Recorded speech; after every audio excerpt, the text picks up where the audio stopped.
sana maging matibay ang inyong relasyon sa Diyos nang sa ganon, maging matibay, maayos at matagumpay ang inyong pagsasama bilang mag-asawa. Kapag ka matagumpay, kapayapa, pinagpapalang pagsasama.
Tinatanggap mo bang ganap ito si Apple, si Christensen bilang nag-iisang lalaki na iyong mapapangasawa?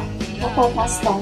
Na siya ba ay iyong iibigin ng lubos, aaliwin, igagalang at iingatan, maging sa sakit at sa kalusugan at tanging sa kanya lamang pipisan habang kayong dalawa ay nabubuhay? Opo, Pastor.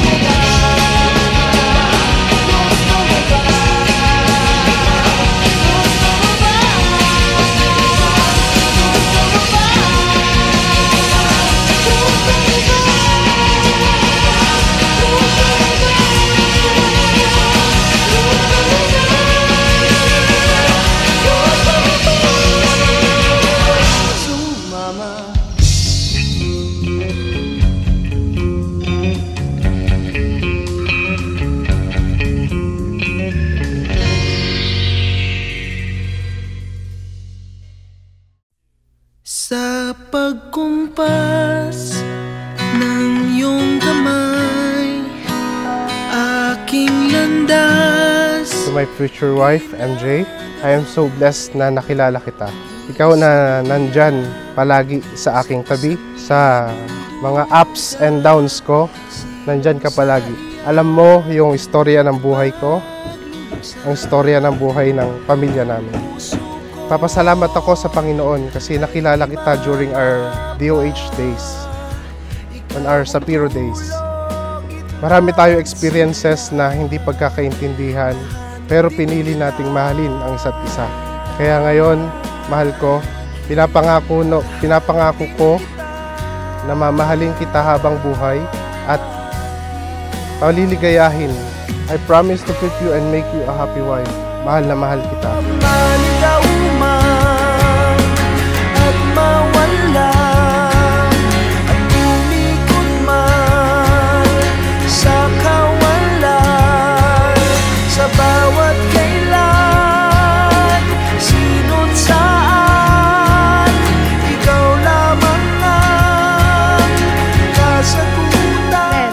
I give you this ring, wear it with love and joy.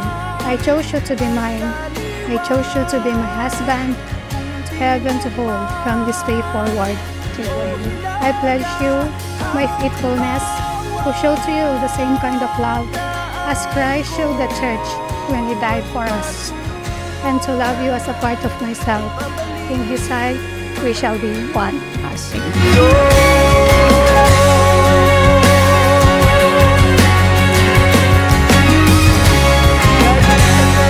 Apol at MJ, ipinahayag ninyo sa harap ng Diyos at sa madlang ito ang inyong naging pagnanais at mga pangakong lumagay sa banal na matrimonyo ng pag-aasawang Kristiyano. Ngayon, sa kapangyarihan na ibinigay sa akin ng Integrated Mennonite Churches Incorporated at ng Republika ng Pilipinas, kayo ay amin nang kinikilala bilang mag-asawa.